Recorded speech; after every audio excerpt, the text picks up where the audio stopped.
മാതാവിനും തിരുക്കുമാരനും ഇവിടെ വന്ന് സാക്ഷ്യം പറയാൻ എനിക്കൊരവസരം തന്നതിന് 1000 നന്ദി. ഞാൻ ജിഷ, തിരുവനന്തപുരത്തിരുന്ന് വരെയാണ്. ഞാൻ എൻ്റെ ഒരു പത്രം, ഒരാളുടെ വഴി പത്രം കണ്ടു. അങ്ങനെ ഫെബ്രുവരി 2017 ഇവിടെ വന്ന് ഉടമ്പടി എടുക്കുന്നത്. ഉടമ്പടി എനിക്ക് വലിയ ആഗ്രഹമായിരുന്നു പുറത്ത് ജോലി ചെയ്യണം എന്നുള്ളത്, വിദേശത്ത്. അങ്ങനെ 3 വർഷമായി ഞാൻ ജോലിക്ക് വേണ്ടി ശ്രമിച്ച് അങ്ങനെ കിട്ടാതെ ആയപ്പോഴാണ് കൃപാസനം പത്രം കണ്ട് ഇവിടെ വന്ന് ഉടമ്പടി എടുത്തത്. 2017 ഉടമ്പടി എടുത്തത്. 17 എൻഡിൽ രണ്ടാമത്തെ ഉടമ്പടി പുതുക്കിയപ്പോൾ ചെന്ന് അച്ഛനെ കണ്ടു, എൻ്റെ ആഗ്രഹം പറഞ്ഞു. അച്ഛൻ 1 തൊട്ട് 10 വരയ്ക്കുള്ളിൽ ഒരു നമ്പർ പറയാൻ പറഞ്ഞു. അങ്ങനെ ആ നമ്പർ പറഞ്ഞപ്പോൾ, മോക്ക് എന്തായാലും അടുത്ത 2018 ഫെബ്രുവരിയിൽ നിനക്ക് ഖത്തറിൽ ജോലി കിട്ടും, നീ സന്തോഷമായി നീ പോകും എന്ന് അച്ഛൻ പറഞ്ഞു. അതുപോലെ എല്ലാ തടസ്സങ്ങളും മാറി 2018 ഞാൻ ഖത്തറിൽ 5 വർഷത്തെ കോൺട്രാക്റ്റിൽ എനിക്ക് ജോലിക്ക് പോകാൻ അവിടെ സാധിച്ചു. അതാണ് എൻ്റെ മാതാവിൻ്റെ തന്ന ആദ്യത്തെ അനുഗ്രഹം. അവിടെ ചെന്ന് കഴിഞ്ഞ് എനിക്ക് അവിടുത്തെ ഭാഷകളിലും കൂടെ ഉള്ള ആൾക്കാരുമായിട്ട് പൊരുത്തപ്പെട്ട് പോകുന്നതിലും കുറേ പ്രയാസങ്ങൾ വന്നു. പേഷ്യൻസിനെ നോക്കുമ്പോഴെല്ലാം, ഞാൻ ഓഡിയോളജിസ്റ്റായിട്ടാണ് അവിടെ ജോലി കയറിയത്. പേഷ്യൻസ് നോക്കുമ്പോഴെല്ലാം ഇന്ത്യക്കാർ ഒരുമാതിരി സ്മെല്ല്, ഞങ്ങൾ ഖത്താരികൾ അങ്ങനെയല്ല, അങ്ങനെ പലതരം ഇൻസൾട്ടുകളും സഹിക്കേണ്ടി വന്നു. അവിടെ ഉള്ള ആൾക്കാർ തന്നെയായിട്ട് എനിക്ക് രമ്യപ്പെടാൻ പറ്റാതെ വന്നു. അപ്പോഴെല്ലാം ആ പരിസരത്ത് മുഴുവനും ഉപ്പിട്ടും യൂട്യൂബിലെ മാതാവിൻ്റെ ഷോർട്സ് എൻ്റെ ഫ്രണ്ട്സിനൊക്കെ കൊടുത്തും അവരുടെ സ്നേഹം പിടിച്ച് വാങ്ങി.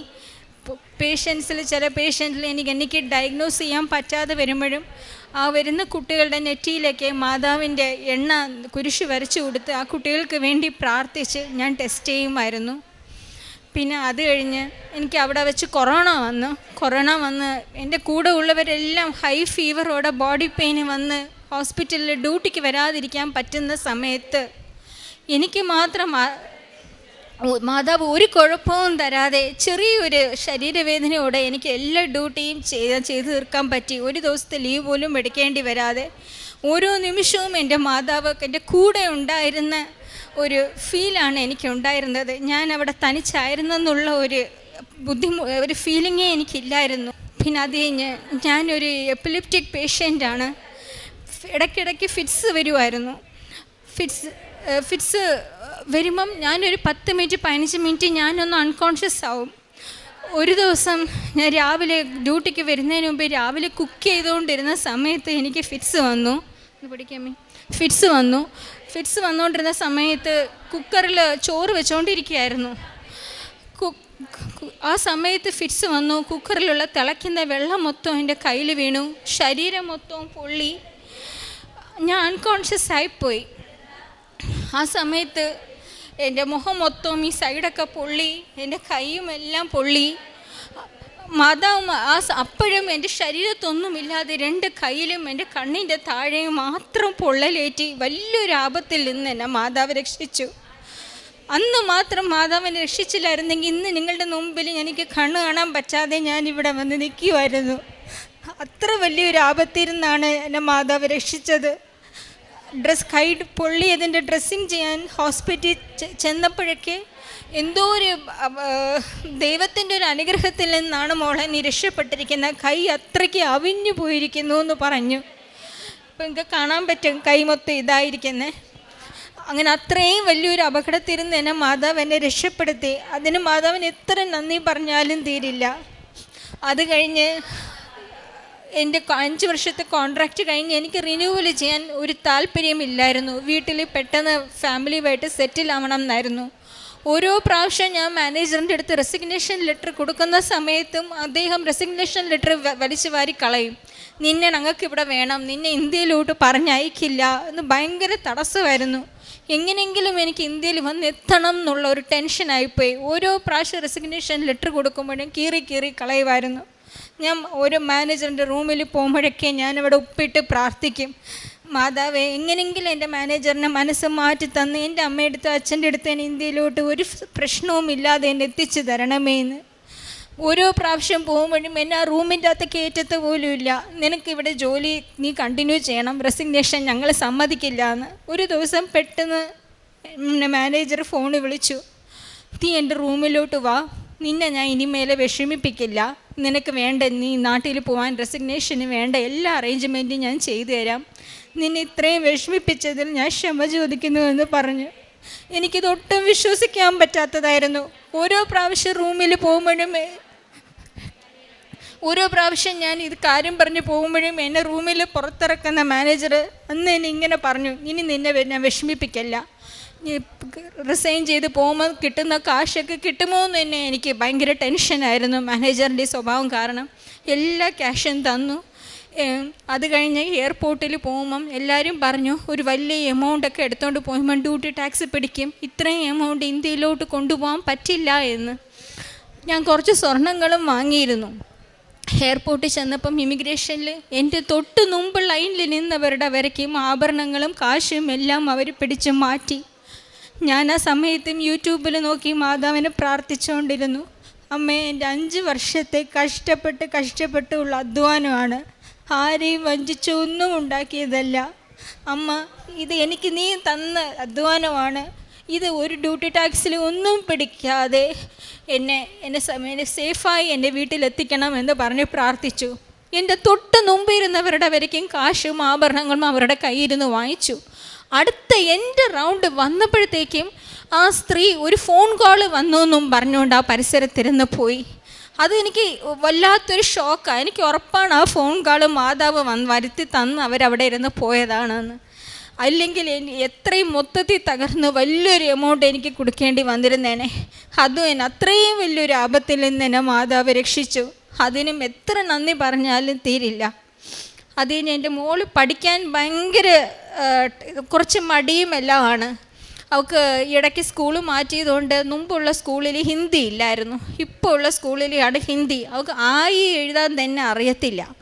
അപ്പോഴങ്ങനെ ഇരിക്കുന്ന മോള് ഇപ്പം ഹിന്ദി നന്നായിട്ട് പഠിക്കാനും നല്ല സ്കോർ ചെയ്യാനും പറ്റി. ഈ എക്സാമൊക്കെ അവളെ നന്നായിട്ട് അവൾ എഴുതി.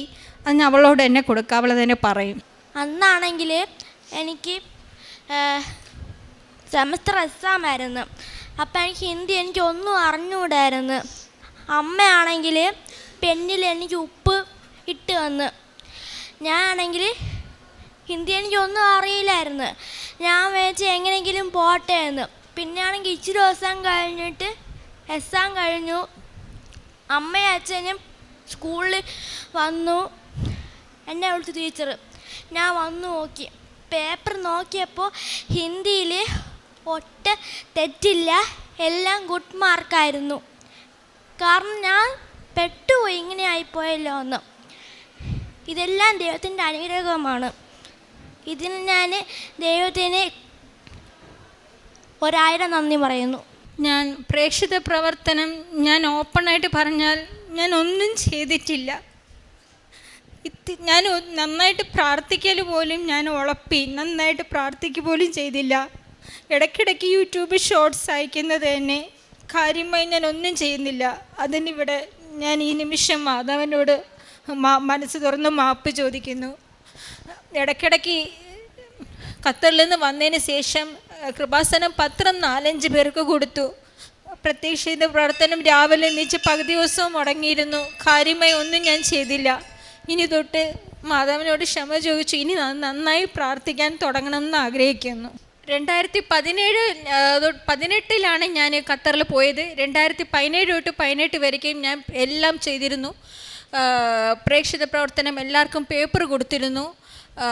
പിന്നെ കുറച്ച് വയ്യാത്ത ആൾക്കാരെയൊക്കെ ചെന്ന് കണ്ടിരുന്നു. ട്രിവാൻഡ്രം മെഡിക്കൽ കോളേജിൽ ആ സമയത്ത് എനിക്ക് ജോലി ഉണ്ടായിരുന്നു. ആ സമയത്ത് അവിടെ ഉള്ളവർക്കൊക്കെ ഒരു നേരത്തെ ഉച്ചഭക്ഷണം കൊടുക്കുമായിരുന്നു ഖത്തറിൽ പോകുന്നതിന് മുമ്പ്. പിന്നെ പോയിട്ട് വന്ന് ഇപ്പം 4 മാസമേ ആയുള്ളൂ. ഈ 4 മാസ സമയത്ത് ഞാൻ അതേ മെഡിക്കൽ കോളേജിൽ ചെന്ന് വേറെ ഒന്നും ചെയ്തിട്ടില്ല.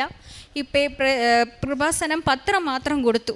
പിന്നെ പ്രാർത്ഥനാ ജീവിതം രാവിലെ എണീച്ച് പ്രാർത്ഥിക്കും. പിന്നെ വൈകുന്നേരവും 7:30 പ്രാർത്ഥിക്കും.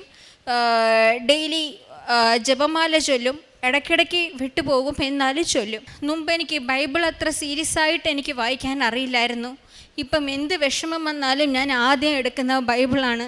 എന്തെങ്കിലും ഒരു ബുദ്ധിമുട്ട് വന്നാൽ പോലും ഞാൻ എൻ്റെ പേഷ്യൻസിനോടായാലും എല്ലാം ഈ മാതാവിൻ്റെ ഉപ്പും അവരുടെ കൈ കൊടുത്ത് എണ്ണയും അവരുടെ നെറ്റിയിൽ തടയി കൊടുത്ത് കൃപാസനത്തിൽ വന്ന് ഞാൻ പ്രാർത്ഥിക്കാൻ പറയും. എന്തൊരു മനസ്സിലൊരു അസ്വസ്ഥത വന്നാലും ഞാൻ ഉടനെ മാതാവിൻ്റെ ബുക്ക് എടുത്ത് പ്രാർത്ഥിച്ച് ബൈബിളും വായിക്കുമ്പം എനിക്ക് മാതാവിൻ്റെ ഒരു അനുഭവം എനിക്ക് തരും.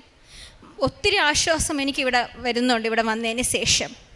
ലൂക്കായുടെ വിശുദ്ധ സുവിശേഷം 2-ാം അധ്യായം 10-ാം തിരുവചനം പ്രകാരം അരുളി ചെയ്യുന്നു, ഭയപ്പെടേണ്ട, ഇതാ സകല ജനത്തിനും വേണ്ടിയിട്ടുള്ള സന്തോഷത്തിൻ്റെ സദ്വാർത്ത ഞാൻ നിങ്ങളെ അറിയിച്ചിരിക്കുന്നു.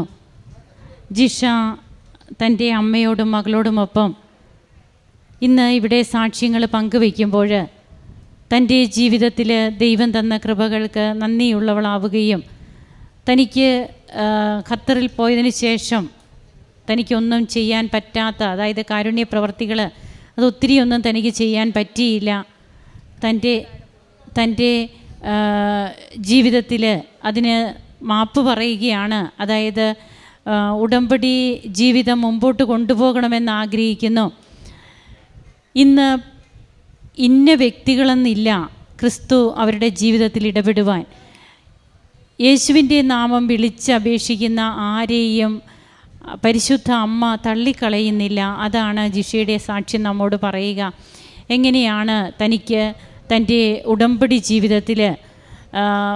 ജീവിതത്തിലൂടെ തനിക്ക് കിട്ടിയ കൃപകൾ, അതും താൻ ഈശോയെ അറിഞ്ഞ നിമിഷം മുതൽ വിശുദ്ധ ഗ്രന്ഥത്തോട് കൂടുതൽ താല്പര്യം, വിശുദ്ധ ഗ്രന്ഥത്തിലൂടെ തന്നോട് സംസാരിക്കുന്ന ദൈവത്തെ ആ മകൾ തേടുകയാണ്. അങ്ങനെ തനിക്ക്, തൻ്റെ കുടുംബത്തിന്, മകൾക്ക് ഒക്കെ ലഭിച്ച കൃപകൾ, ജോലി സാധ്യത, ജോലി കിട്ടിയതും പിന്നീട് അവിടെ നിന്ന് ഇങ്ങോട്ട് പോരുന്നതിനുണ്ടായ തടസ്സങ്ങൾ, അതൊക്കെ എങ്ങനെയാണ് തരണം ചെയ്യുന്നത്. ഈ മകളാണെങ്കിലും പരീക്ഷാ സമയത്ത് തനിക്കിപ്പോഴെങ്ങനെയാണ് പരീക്ഷയൊക്കെ എളുപ്പമായതെന്നും ഹിന്ദി സബ്ജക്റ്റ് എത്രയേറെ എളുപ്പമായതെന്നും ഒക്കെ ആ കുട്ടി തന്നെ പറഞ്ഞു. അതായത് ഇന്ന് ഉടമ്പടിയിൽ നാം വിശ്വസ്തരാകുമ്പോൾ ഉടമ്പടി ജീവിക്കുവാനായിട്ടുള്ള ഒരു സന്നദ്ധത, അതിന് അനുസരിക്കാൻ സന്നദ്ധരെങ്കിൽ നിങ്ങൾ ഐശ്വര്യം ആസ്വദിക്കുമെന്നാണ്. തനിക്ക് പറ്റിയ പാകപ്പിഴകളെ ഈ മകള് ഓർമ്മിച്ചെടുക്കുന്നു. ഇനി മുതൽ ഞാൻ ഇങ്ങനെ ആകില്ല എന്ന് പറയുന്നു. തീർച്ചയായും കൂടുതൽ കൃപകൾ കൊണ്ട് ദൈവം അനുഗ്രഹിക്കട്ടെ. കരങ്ങളടിച്ച് നമുക്ക് ഈശോയ്ക്കും അമ്മയ്ക്കും നന്ദി പറയാം. അത്യപൂർവ ദൈവാനുഭവങ്ങൾ ഇനി നിങ്ങൾക്കും സ്വന്തം. ഈ യൂട്യൂബ് ചാനൽ ഇതുവരെ സബ്സ്ക്രൈബ് ചെയ്തിട്ടില്ലെങ്കിൽ ഇപ്പോൾ തന്നെ സബ്സ്ക്രൈബ് ചെയ്യുക. ഈ വീഡിയോ ഇപ്പോൾ തന്നെ നിങ്ങളുടെ സുഹൃത്തുക്കൾക്ക് ഷെയർ ചെയ്തുകൊണ്ട് കർത്താവിൻ്റെ പ്രേക്ഷിതരാകുക.